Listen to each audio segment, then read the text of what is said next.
जय श्री बालाजी। 29 जून दोपहर 12:26 पर बुध कर्क राशि में प्रवेश करेंगे। कर्क राशि बुध की शत्रु राशि है बहुत ज्यादा, जहां पर बुध कंफर्टेबल नहीं रहने वाले हैं और बुध के ऊपर राहु की पंचम दृष्टि रहने वाली है और कुछ देर तक मंगल की भी चतुर्दृष्टि रहने वाली है, लगभग 13 जुलाई तक। तो बुध के ऊपर मंगल और राहु की दृष्टि रहने वाली है। जो बुध है वो बहुत ज्यादा कंफर्टेबल कर्क राशि में नहीं रहते हैं और ये बुध कर्क राशि में आपके लगन के लिए, आपकी राशि के लिए क्या फल देने वाले हैं, इसी के ऊपर चर्चा करेंगे हम आज के इस वीडियो में। और क्या उपाय करने हैं, बने रहेगा मेरे साथ वीडियो के अंत तक।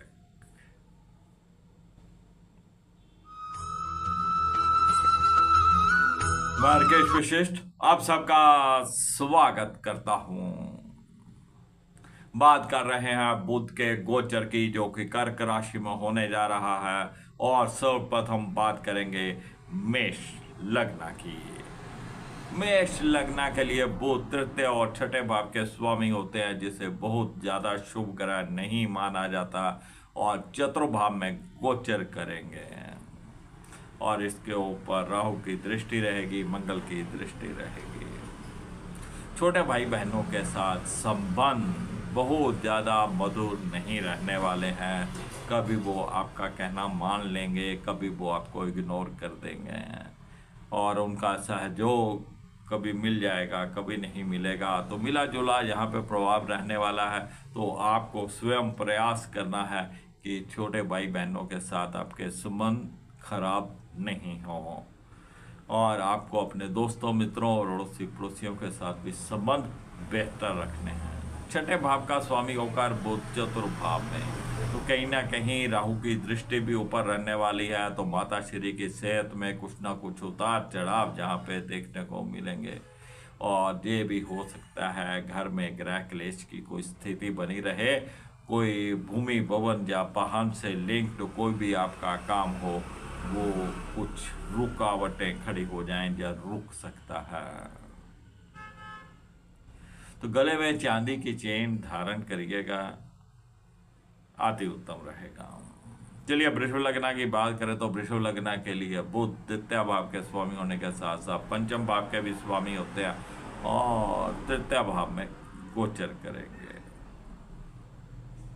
घर परिवार का सुख जहाँ पे मध्यम रहने वाला है और आपके सेव किए हुए पैसे भी जो हैं वो थोड़े बहुत खर्च हो सकते हैं। सेविंग जहाँ पे कुछ ज़्यादा नहीं होने वाली है।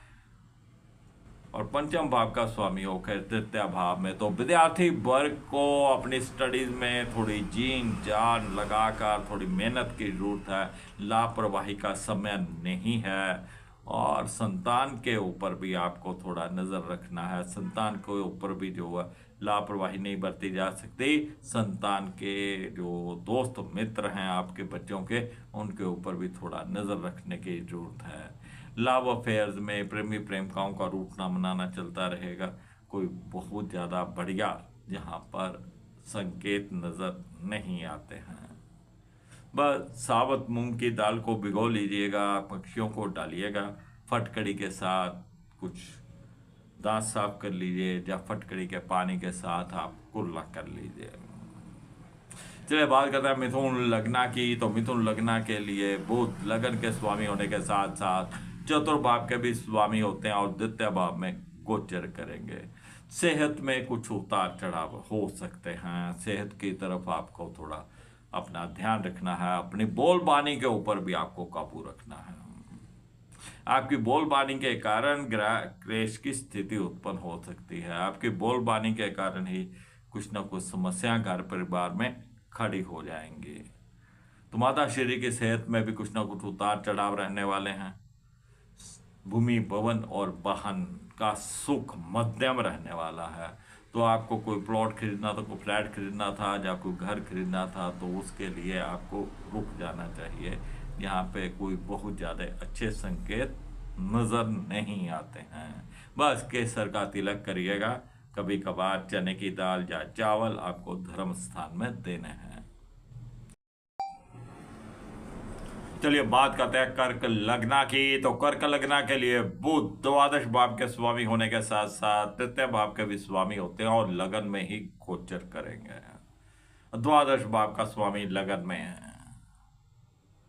सेहत में उतार चढ़ाव जहां पे देखने को मिलेंगे। माइंड आपका दो तरफा रहेगा। आप किसी के साथ कोई वादा करके आएंगे, कोई बात तय करके आएंगे और बाद में आपके बदल जाने की संभावनाएं बन जाएंगी और उस बात से आप मुकर जाएंगे। क्या बोल देंगे, भाई ये बात मेरे को मंजूर नहीं है। तो आपका माइंड स्टेबल जहाँ पे नहीं रहने वाला है। छोटे भाई बहनों के साथ संबंध मध्यम रहने वाले हैं। दोस्तों मित्रों के साथ भी संबंध मध्यम रहने वाले हैं। थोड़ा यहाँ पे आपको अपनी सेहत के प्रति अलर्ट रहना है।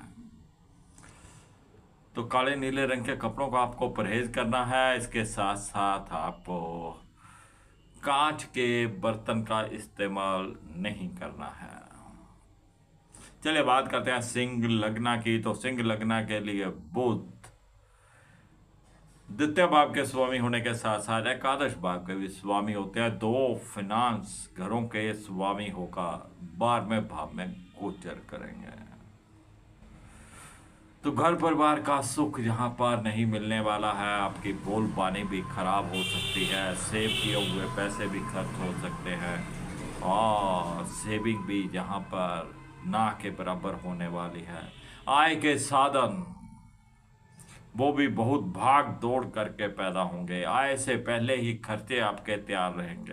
अननेसेसरी खर्चे भी होंगे जहाँ पर, और कुछ आपके खर्चे कुछ अच्छे कार्यों के ऊपर भी होंगे, लेकिन खर्चों में बढ़ोतरी रहेगी। आय से अधिक खर्चे होंगे। बड़े भाई बहनों के साथ संबंध बहुत ज़्यादा मधुर नहीं रहने वाले और आपको ऐसे समय में पीले रंग का धागा गले में धारण करना है और एक खाली घड़ा जिसके उसके ऊपर एक ढक्कन रखकर आपको चलते पानी में जल प्रवाह करना है। चलिए बात करते हैं कन्या लगन की। कन्या लगन के लिए बुध लगन के स्वामी होने के साथ साथ 10वें भाव के भी स्वामी होते हैं और एकादश भाव में गोचर करेंगे। लगन का स्वामी एकादश भाव में। सेहत आपकी मध्यम रहने वाली है, लेकिन फिर भी क्योंकि राहु की दृष्टि चल रही है, उसके ऊपर मंगल की दृष्टि चल रही है, तो आपको थोड़ा अलर्ट रहना है। सेहत के प्रति आपकी लापरवाही नहीं चलने वाली है। व्यापार या जॉब के क्षेत्र में भी आपको अलर्ट रहना है। आपको पंक्चुअल रहना है। आप अपनी जॉब के ऊपर समय से जाइएगा, समय पे आइएगा, अपना काम पूरा करिएगा ताकि आपके सीनियर्स को, आपके बॉस को किसी भी प्रकार का कोई बहाना नहीं मिले। राहु की दृष्टि चल रही है जिस कारण आपकी लेग पुलिंग हो सकती है। आपकी पीठ के पीछे कोई आपकी शिकायत कर देगा, चुगली निंदा कर देगा, जिससे आपको मुश्किल का सामना करना होगा। तो व्यापार के क्षेत्र में भी आपको थोड़ा ध्यान से चलना है। बहुत भाग दौड़ करके कुछ आय के साधन जहाँ पे पैदा होंगे। किसी भी प्रकार का धागा तवीज विभूति आपको अपने घर में नहीं रखना है।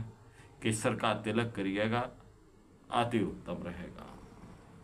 चलिए तुला लगन की बात करें तो तुला लगन के लिए बुध द्वादश भाव के स्वामी होने के साथ साथ 9वें भाव के भी स्वामी होते हैं और 10वें भाव में गोचर करेंगे। द्वादश भाव का स्वामी 10वें भाव में कुछ ना कुछ इंपोर्ट एक्सपोर्ट से संबंधित या मल्टीनेशनल कंपनी में जो जॉब करते हैं उनके लिए थोड़ा बेहतर हो सकता है। भाग्य भाव का स्वामी होकर 10वें भाव में, तो कारोबार में कहीं ना कहीं आपकी भाग दौड़ बढ़ जाएगी और कहीं ना कहीं आप अपने कार्य को, अपनी जॉब को संभालने में कामयाब रहेंगे। लेकिन लापरवाही वाला समय नहीं है, बहुत अलर्ट आपको रहना है। वृश्चिक लग्न की बात करें तो वृश्चिक लग्न के लिए बुध 8वें भाव के स्वामी होने के साथ साथ एकादश भाव के भी स्वामी होते हैं और 9वें भाव में गोचर करेंगे। एकादश भाव का स्वामी 9वें भाव में आय के साधन पहले से बेहतर हो जाएंगे। भाग्य जहाँ पे आपका कुछ ना कुछ साथ देगा। बड़े भाई बहनों के साथ संबंध आपके मध्यम रहने वाले हैं। लेकिन अष्टम भाव का स्वामी हो गया भाग्य भाव में, कोई विदेश यात्रा आपकी हो सकती है, कोई लंबी यात्रा आपकी हो सकती है। अगर आप मल्टीनेशनल कंपनी से जुड़े हुए हैं तो बेहतरीन समय है। जहाँ पर इम्पोर्ट एक्सपोर्ट का कोई कार्य करते हैं तो उसके लिए भी समय अति उत्तम है। बस केसर का तिलक करिएगा और एक मिट्टी के बर्तन में कुछ मशरूम डालकर और उसके ऊपर ढक्कन रख के किसी धर्म स्थान में देकर आइएगा, तो बुद्ध देव आपको शुभ प्रभाव देंगे।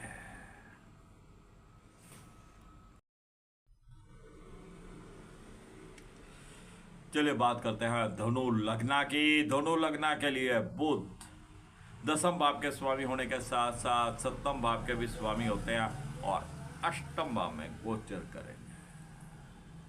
सप्तम भाव का स्वामी अष्टम भाव में, पति पत्नी संबंध पहले जैसे बेहतर नहीं रहेंगे। वहां पे कुछ ना कुछ समस्याएं खड़ी होंगी। आपके लाइफ पार्टनर की सेहत में उतार चढ़ाव हो सकते हैं। अगर आप विवाह योग्य हैं, आपके विवाह की बात चल रही थी, तो विवाह की बात कहीं ना कहीं रुकावट खड़ी कर देगी। कुछ ना कुछ रुकावट उसमें आ जाएगी। और अगर आप व्यापार के क्षेत्र में हैं तो बहुत भाग दौड़ आपको करनी पड़ेगी। लेकिन अगर आप मल्टीनेशनल कंपनी में जॉब करते हैं या आपका इंपोर्ट एक्सपोर्ट से संबंधित कोई कार्य है या इम्पोर्टेड वस्तुओं को बेचने का कार्य है, तो बुध का यह गोचर कुछ आपके लिए शुभ हो सकता है। बस एक मिट्टी का बर्तन लीजिएगा, उसमें शक्कर डालना है आपको, जो गुड़ वाली शक्कर होती है। उसके ऊपर ढक्कन रख के किसी वीरान जगह पे उसको दबा दीजिएगा, तो बुध अपना शुभ प्रभाव देंगे। चलिए बात करते हैं मकर लग्ना की। तो मकर लग्ना के लिए बुध नवम भाव के स्वामी होने के साथ साथ छठे भाव के भी स्वामी होते हैं और सप्तम भाव में गोचर करेंगे। नवम भाव का स्वामी सप्तम भाव में, आपका भाग्य आपके लाइफ पार्टनर के साथ जुड़ गया है। तो आप अपने किसी भी रुके हुए कार्य में, कोई भी परेशानी चल रही हो, आपकी जॉब में चल रही हो, आपके व्यापार में चल रही हो, तो अपने लाइफ पार्टनर के साथ बात साझा करिएगा, उसका सहयोग लीजिएगा, तो वो कार्य हो जाने की संभावनाएं हैं। लेकिन छठे भाव का स्वामी होकर सप्तम भाव में, पति पत्नी संबंध बहुत अच्छे यहाँ पे रहने नहीं वाले हैं, तो किसी भी प्रकार के डिस्प्यूट से आपको बचना है। तो कोई लड़ाई झगड़ा नहीं करना है।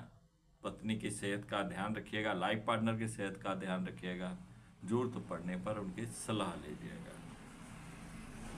चलिए बात करते हैं कुंभ लग्ना की। तो कुंभ लग्ना के लिए बुध अष्टम भाव के स्वामी होने के साथ साथ पंचम भाव के भी स्वामी होते हैं और छठे भाव में गोचर करेंगे। विद्यार्थी वर्ग के लिए समय मध्यम है, बहुत बढ़िया नहीं है। उनकी कंसंट्रेशन जहाँ पे नहीं बढ़ने वाली है। संतान पक्ष से भी बहुत अच्छी उम्मीदें नहीं की जा सकती हैं। प्रेम प्रसंग के मामलों में भी तुम रूठी रहो मैं मनाता रहूँगा सिलसिला जारी रहेगा। बहुत अच्छा गोचर ये बुध का यहाँ पे नहीं होने वाला है। चलिए बात करें मीन लग्ना की। तो मीन लग्ना के लिए बुध सप्तम भाव के स्वामी होने के साथ साथ चतुर्थ भाव के भी स्वामी होते हैं और पंचम भाव में गोचर करेंगे। तो ये बेहतरीन गोचर यहाँ पे रहने वाला है। घर परिवार का सुख मिलेगा। माता श्री की सेहत मध्यम रहने वाली है। थोड़े बहुत उतार चढ़ाव हो सकते हैं।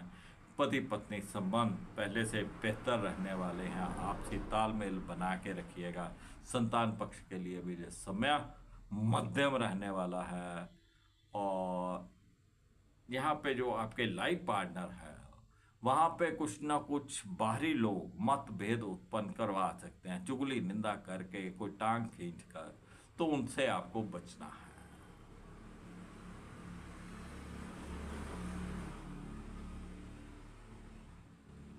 ये था बुध का गोचर, जो कि मेष लगन से लेकर मीन लगन तक की हमने बात करी है। बुध कर्क राशि में है, बहुत ज़्यादा कंफर्टेबल नहीं है। मंगल की भी दृष्टि है, राहु की भी दृष्टि है। वीडियो पसंद आए लाइक करिएगा, शेयर करिएगा, दोस्तों मित्रों को इस चैनल के साथ जोड़िएगा। मैं फिर मिलूंगा आपको एक नई जानकारी के साथ, तब तक राकेश विशिष्ट को इजाजत दीजिए। जय श्री बालाजी।